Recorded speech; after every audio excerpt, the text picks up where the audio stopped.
Another model released in 1958 was the Euclid Bulldozer.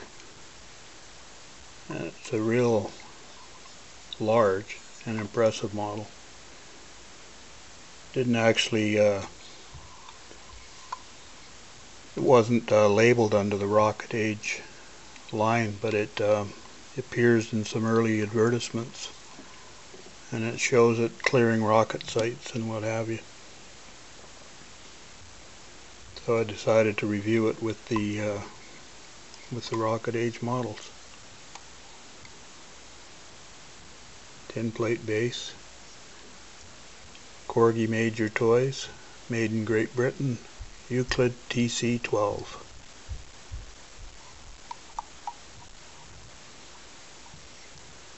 Driver. Tow hook.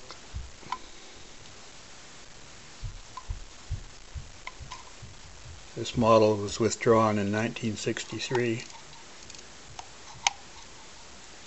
and replaced by same model, only right in here it had a metal lever for raising and lowering the blade, whereas on this one you had to do it manually with the blade.